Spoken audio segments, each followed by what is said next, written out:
민경욱 의원도 굉장히 문제가 많죠. 법적으로 많이 걸립니다. 공직선거법에도 이런 투표용지 훼손. 이 논란이 법적으로 많이 그렇죠. 걸린다는 왜냐하면 말씀이신 지금 거죠? 여러 개의 법에 걸립니다. 왜냐하면 선관위에서 고발한 게 4가지 정도 되는데 공직선거법상 이런 투표용지 훼손을 못하게 돼 있어요. 이게 일반 절도죄보다도 훨씬 무겁습니다. 죄가. 그다음에 뭐 절도도 될 수 있고 공용물건 훼손도 될 수 있고 만약에 본인이 훔치는데 관여 안 했다 그래도 작물 취득 이런 게 될 수가 있어요. 훔친 물건이기 때문에. 그렇게 본다 그러면 지금은 어쨌든 함구하고 있는데 본인이 어쨌든 수사는 피할 수 없는 상황이다라고 봅니다. 왜냐하면 결국은 나왔기 때문에 제시한 사람이 이거 누구한테 받았는지 얘기 안 할 수 없거든요. 이건 단순히 뭐 언론 취재원 이런 문제가 아니에요. 공익이 문제가 아니라서 왜냐하면 이게 선거의 어떤 신뢰성 문제가 있는 겁니다. 앞으로도 이런 일이 벌어질 수 있어서 저는 뭐 앞으로 강제 수사 같은 게 충분히 이루어질 가능성이 있다고 봅니다.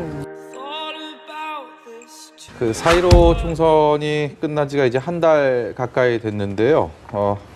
통합당의 민경욱 의원이 부정선거 의혹을 제기하고 있습니다. 여기에 대해서 민주당 김태년 원내대표가 말 같지도 않다면서 공개적인 비판에 나섰습니다. 오늘 아침 회의 김태년 원내대표의 얘기 듣고 오겠습니다. 말 같지가 않아서 응대를 안 하려고 했었는데 자꾸 그 선거 부정과 관련한 이야기들을 하는데요. 사전 투표에서 부정행위가 있었다고 이야기하면서 구리 지역의 번투표 용지를 흔들면서 부정 선거가 있었다 이렇게 이야기를 하는데요. 물론 뭐 우리 국민들께서 그 이야기에 귀담아 귀를 기울이시는 분은 아무도 없는 것 같습니다. 아시다시피 우리 선거 관리 시스템, 투개표 관리 시스템은 전 세계에서 아마 최고 수준입니다. 네, 시청자 여러분들의 이해를 돕기 위해서 제가 간략하게 정리를 해드리면 민경욱 의원은 낙선한 이후에 기표가 안 된 사전투표용 비례투표 용지가 있다라고 이제 기자회견을 통해서 밝혔고 거기에 대해 줄곧 SNS를 통해서 주장을 하고 있고요. 여기에 대해서 민주당은 상식에 반하는 억지다, 민의를 거스르는 행동이다라고 하고 있고 선관위 역시 민경욱 의원이 어제 투표용지 6장을 기자회견의 자리에서 기표 안 된 투표용지를 공개했는데 이게 왜 민경욱 의원 손에 가 있느냐. 이게 탈취한 것이다라고 문제 제기를 하면서 검찰에 수사 의뢰까지 했습니다. 지금 의정부지검에 배당이 돼서 구리시 선관위 투표용지에 대한 것들을 이제 검찰에서도 조사를 하게 되는데 민경욱 의원은 수사 시작된 게 또 고맙다 이렇게 얘기를 하면서 조작설을 계속해서 확산하고 있습니다. 진위가 어떻게 됐는지도 궁금하고요. 그리고 요즘 같은 시기에 또 이런 부정선거 의혹이 제기되고 얘기가 된다는 것 자체도 좀 의아스럽습니다. 어떻게 보십니까? 제가 만약에 민주당의 원내대표는 김태년 의원보다 더한 얘기했을 것 같아요. 근데 제가 이제 민주당의 원내대표가 아니기 때문에 당적이 없는 사람이기 때문에 말씀드리기가 대단히 조심스러운데 민경욱 의원이 왜 저런지 모르겠어요. 물론 뭐 민경욱 의원은 그렇게 확신을 갖는 건지 모르겠습니다. 뭐 생각의 자유가 있는 거니까. 근데 그야말로 거기 선거 참관인들, 투표 참관인들도 있고 구조적으로 이 부정선거를 하기가 불가능한 구조예요. 이 부정선거라는 게 언제 때 얘기입니까? 자유당 때 얘기예요. 자유당 때 얘기. 나중에 박정희 정권 들어와서 이른바 관건선거 의혹은 있었죠. 뭐 고무신 선거다, 뭐 막걸리 선거다 이런 거 있었습니다만 지금 그게 불가능한 상황인데 민경욱 의원이 집요하게 이 문제를 제기하고 있어요. 일단 아까 말씀하신 것처럼 그 투표용지가 오히려 어떻게 민의원 손에 들어갔는지 유출된 거 아닙니까? 유출됐으면 그게 저절로 유출되지 않았을 거고 어떠한 과정과 절차를 거쳐서 유출됐을 거란 말이에요. 그래서 지금 의정부지검에 그 배당이 돼 있어요. 그러니까 지금 오히려 상황이 바뀔 거예요 아마. 어떻게 그게 민경욱 의원 손에 가 있는지 이건 뭐 의혹이죠. 근데 오히려 민경욱 의원은 이제 오히려 잘 됐다. 이 부정선거가 밝힐 수 있는 하나의 계기가 됐다. 뭐 이런 취지로 얘기를 하는 것 같은데. 노이즈 마케팅입니까? 뭐 그런 점도 있는 것 같아요. 민경욱 의원이라고 그런 사실을 모를 리 없을 텐데 그런 노이즈 마케팅이 아직도 우리 정치에서 통한다고 생각한다면 그건 잘못된 생각이다. 민경욱 의원은 나름대로 뭐 정치적인 여러 가지 계산을 하는 것 같은데 저는 뭐 제 생각에는 대단히 잘못된 생각이다. 이렇게 생각합니다. 그 더 이상 이 주장을 좀 하지 않았으면 좋겠어요. 저는 뭐 개인적으로 민경우 의원과도 잘 알고 뭐 자주 이야기를 나누는 사이인데 글쎄 뭐 어떻게 받아들일지 모르겠습니다만 저는 뭐 상당 부분 최창렬 교수가 이야기하는 데 동감을 합니다. 이런 거죠. 꼭 뭐 그분이 문제가 있다라고 해서 말씀드리는 건 아니고요. 포스트 조원진을 노리는 것이 아니냐 저는 그렇게 아하, 봅니다. 예. 왜냐 그러면은 일종의 정치는 이성과 감성이 조금 공존합니다. 예, 이성과 감성이 공존한다는 것은 믿고 싶은 것만 믿는다는 것이죠. 예를 들어서 사실과 진위 여부를 떠나서 어떤 의지하고 싶은 대상에 무조건 의지하는 네. 진실과 사실에 대해서 전혀 관계가 없다는 것이죠. 그런 것들이 일종의 우리가 표현하는 말로 팬덤이라고 표현을 합니다. 일종의 다른 형태의. 그렇다 그러면 정치인이 일종의 팬덤을 갖고 있다는 것은 상당한 영향을 발휘할 수 있다고 봐야 되겠죠. 그렇게 되면은 정치적 제기라든가 부활은 충분히 가능하다라고 봅니다. 이것이 어떤 가치가 있든지 간에 그거는 뭐 관계가 될 수 없는 부분이죠. 그래서 여러 가지 봤을 때 정말 이 부정투표가 했다 그러면은 이건 굉장히 원시적인 겁니다.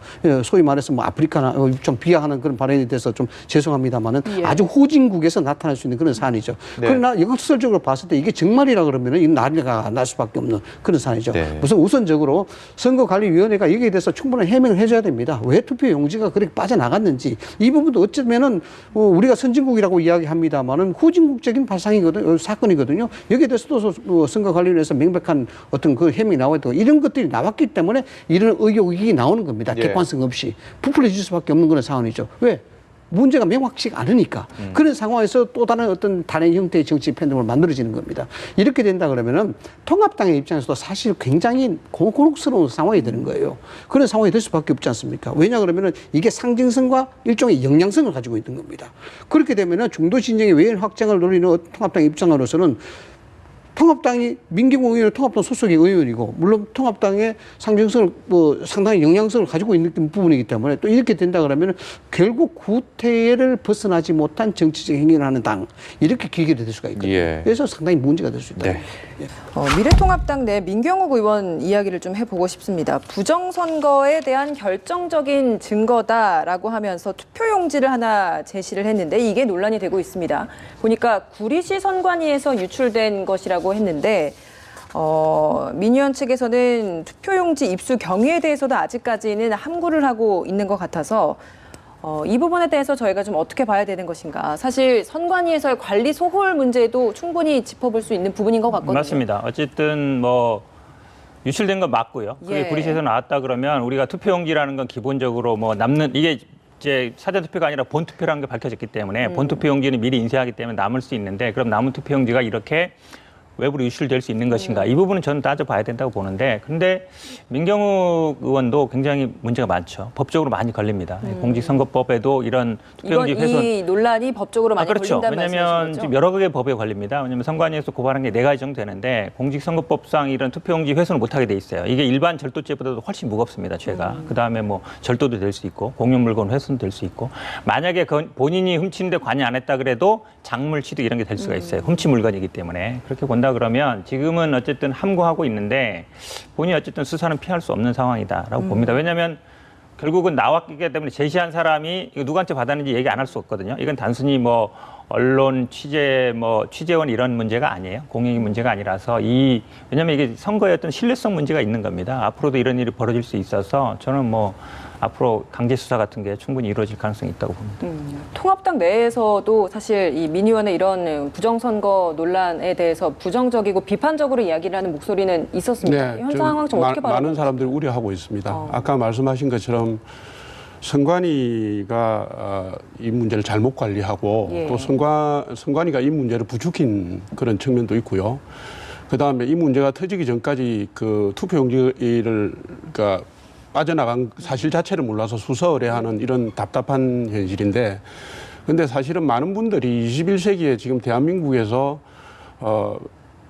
부정선거가 가능하냐 그걸 하려면 많은 분들이 개입을 해야 되는데 그게 말없이 이렇게 갈 수 있는 시스템이냐 해서 조금 우려를 하고 있고요. 그거보다도 더 이제 이 문제가 미래통합당이 가야 될 길에 그 아젠다 세팅에 있어서 좀 걸림돌이 되지 않을까 이런 걱정도 하고 있고 지금 네. 말씀하셨지만 그 민경욱 의원이 제보를 받은 분 자체가 이 과정에서 수사의 대상이 되고 있고 실정법 위반으로 처벌을 받을 수 있기 때문에 네. 저는 이 문제는 어찌됐든 사법당국의 수사하고 그다음에 일부 지역에서의 검표 과정을 통해서 이렇게 정리가 되리라고 생각을 합니다. 예, 알겠습니다. 21대 국회 시작되고 가장 먼저 해야 되는 게 국회의장, 부의장 선출을 그렇죠. 하고 그다음에 네네. 이제 또 원구성 협상을 네. 사실 국회의장, 부의장 선출되고 3일 이내에 해야 되는 게 정상 원래 국회법에 규정이 그렇죠. 되어 있습니다. 네. 근데 사실 이게 그 국회 법대로 한 번도 합의가 된 적이 없었잖아요. 맞습니다. 예. 때문에 이번에는 과연 어떻게 될 것인가?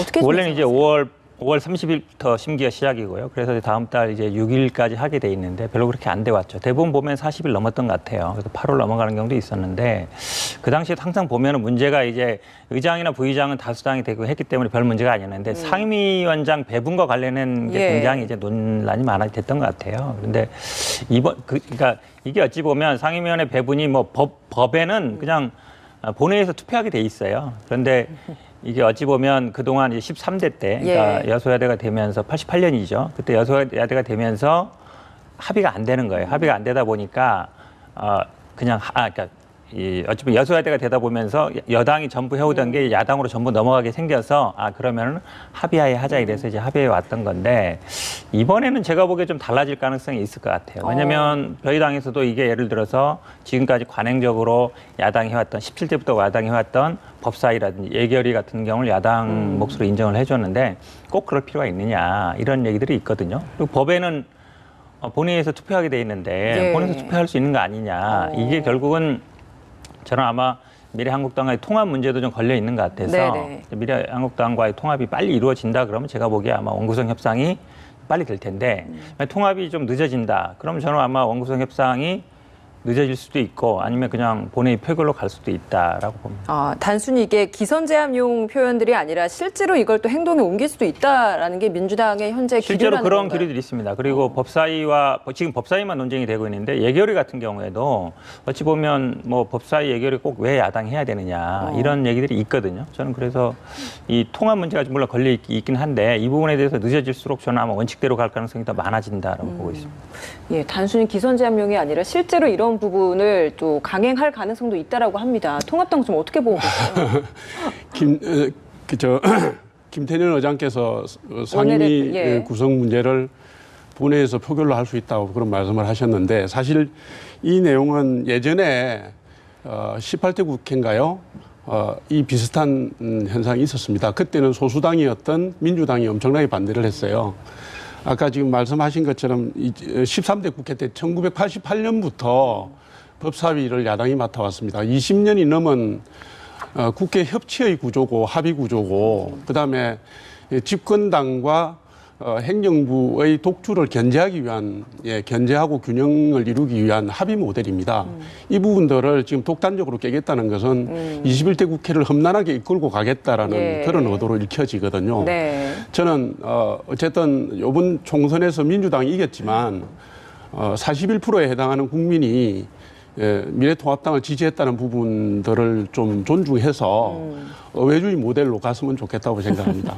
예. 하나 조금 네, 말씀드리면요. 말씀하시죠. 사실은 이제 법사위를 야당이 맡은 건 13대 때부터가 아니라 17대 때부터예요. 그러니까 2004년부터고 법사위는 17대부터 네, 17대부터 맞습니다. 예. 그렇다 보니까 그 당시 어찌 보면 열린우리당이 이제 다수당이 됐고 이러면서 이제 그 좀 어찌 보면 뭐 양보한 측면이 있는데 지금 이게 법사위 물론 권한 문제도 있지만 결국은 원구성 협상과 지금 어찌 보면 두 가지인 것 같아요. 이슈가 3차 추경과 아니면은 합당 문제 예. 두 가지가 어찌 보면 약간 선결 문제인데 그 부분이 좀 원만하게 해결된다 그러면 아마 이것도 원만히 해결될 텐데 그 두 가지가 좀 안 되면 좀 어쨌든 저희 당 입장에서는 빨리 원구성을 해야 이걸 처리할 수 있다는 근데 입장입니다. 원구성을 해야 3차 추경이 갈 수 있는 상황인데 예. 지금 김태년 의장 대표께서 말씀하시는 것은 원구성을 늦추는 그 분위기를 흐트러지게 하는 발언이시기 때문에 6월에 3차 추경을 처리하겠다면 오히려 야당과 협치 모델로 가져야 된다 이런 말씀을 드리고 싶습니다. 예. 어떻습니까? 이런 부분에서 할 말씀 해주시죠. 결국은 이제 관행을 얼마나 지킬 거냐 문제인데요. 그러니까 관행이라는 건 기본적으로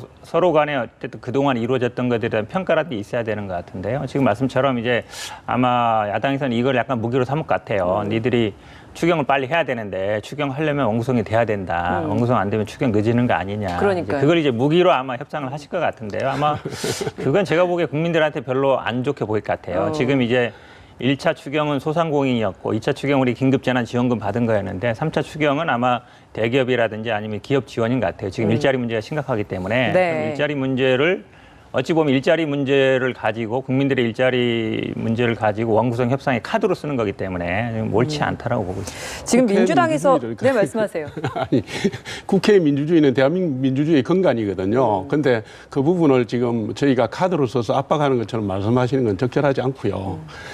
우리 헌정이라는 게 오랜 관행과 전통에 의해서 바람직하게 세워진 부분들이 있습니다. 이 부분들을 다수 당이 됐다고 해서 그것을 무시하고 새롭게 유리한 방향으로 끌고 가겠다고 하는 것은 제가 볼 때는 그게 국민을 무시하는 처사라고 봅니다. 그러니까 이 결국은 논란이 되는 게 결국은 법사위의 역할인 것 같아요. 그러니까 지금 아마 체계 자구 심사권은 저는 뭐 어느 당이 가든지 폐지하는 게 옳다고 보는데 이건 아마 이제 51년부터 쭉 나와 있었습니다. 그 당시에는 아마 국회 뭐 법률관 문제도 적다 보니까 모든 다른 상임위에서 한 거를 법사위를 거치게 돼 있어요. 그러니까 쉽게 얘기하면 형식상으로는 체계 자구 심사권에 돼 있는데 실제로는 상원 역할을 해온 거죠. 그러다 보니까 단순히 체계 자구라는 거는 이게 위헌인지 아닌지만 하는 거기 때문에 그 뭐 전문위원을 둔다든지 아니면 이제 국회에 법제실이 있거든요. 그럴 때 강화하든지 이렇게 하면 되는 것인데 예. 그걸 뛰어넘어서 사실상 상원 역할을 하고 있거든요. 원래 취지대로 한다 그러면 저는 문제 없는데 이게 법사위원회 때문에 막힌 법들이 굉장히 많습니다. 예. 그러다 보니까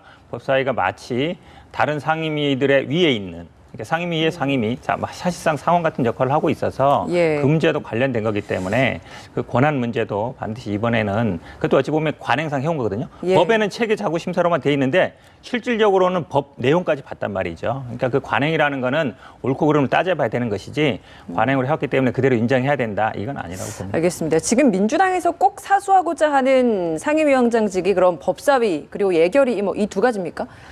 이게 기존에는 어찌 보면 야당으로 가던 거였어요. 원래 이제 배분이라는 건 어찌 현재도 보면 지금 다 야당에서 가지고 있는 그렇죠. 시기죠. 원래는 아마 뭐 18자리 중에 11, 12개 정도 될 것 같습니다. 그런데 기본적으로 뭐 협상을 해서 하는 거기 때문에 있지만 이 두 가지 정도는 그동안 야당이 가져왔던 관행이 있었는데 그거를 꼭 지킬 필요가 있느냐 이런 기론이 있는 것 같습니다. 예. 이 법사위에서의 권한 문제 앞서서도 네. 계속 지적을 해주고 계세요. 체계 자구 심사권 이걸 폐지를 해야 한다라는 건데 주호영 원내대표는 위험한 발상이다 뭐 이렇게 이야기를 네, 하고 네. 있는 거죠. 통합당 입장 미래통합당 주호영 대표는 1년에 그 법사위 자구 체계 심사에 위헌 소지가 있어서 걸린 게 1년에 10건 정도의 법안이 나온다고 얘기를 했고요. 제가 볼 때는 그거보다도 더 중요한 게 사실은 거여 집권당과 정부를 견제하는 내용입니다. 그러니까 19대 국회 때 박영선, 이상민 법사위원장이 수차례 법안 심사를 거부했던 사례가 있습니다. 이게 처지를 역지사지를 해보면 나오는 거거든요. 예. 그다음에 예결위원장도 그렇습니다. 예결위원장도 지금 법녀가 190석입니다. 다 뭉치면 법녀가 190석인데 예결위원장을 여당이 가져가면은 정부안이 졸속으로 부실하게 나와도 이거를 다시 심사해서 바로잡을 수 있는 게이트 키퍼가 없어지는 겁니다. 예. 그래서 우리가 국회의 원활한 구성을 위해서라도 법사위원장하고 예결위원장은 야당한테 줘야 되는 게 맞고요. 그게 균형에도 맞고 대화 정치에도 맞고 협치에도 맞는 겁니다. 예, 이걸 그러면 갑자기 야당이 그 상임위원장직을 가지고 가더라도 어느 정도의 권한을 좀 줄이는 부분에 있어서는 그럼 통합당에서는 아니 지금 거기에서는 동의할 어차피 의지가 없는 거예요. 1년 예산 같은 경우도 국회 법에 의해서 12월 3일 전후로 처리하게 돼 있습니다. 예. 그러니까 지금 법의 이 조문을 그대로 준수해서 가면 야당이 맞더라도 큰 문제가 없다고 보는 것이고요. 예. 지금 법사위 같은 경우는 이미 민주당이 총선 전에 야당이 법사위원장을 맡을 것에 대비해서 이것을 사실 없애겠다, 축소하겠다는 공약을 이미 걸었습니다. 예. 아까 말씀하신 것처럼 국회 법제실이나 혹은 의장이 지명하는 기구에다 맡기는 건데 지금까지 20몇 년, 30몇 년 잘 해온 거를 그렇게 굳이 돌려가면서 야당을 압박할 이유가 있나 이런 말씀을 제가 드리는 겁니다.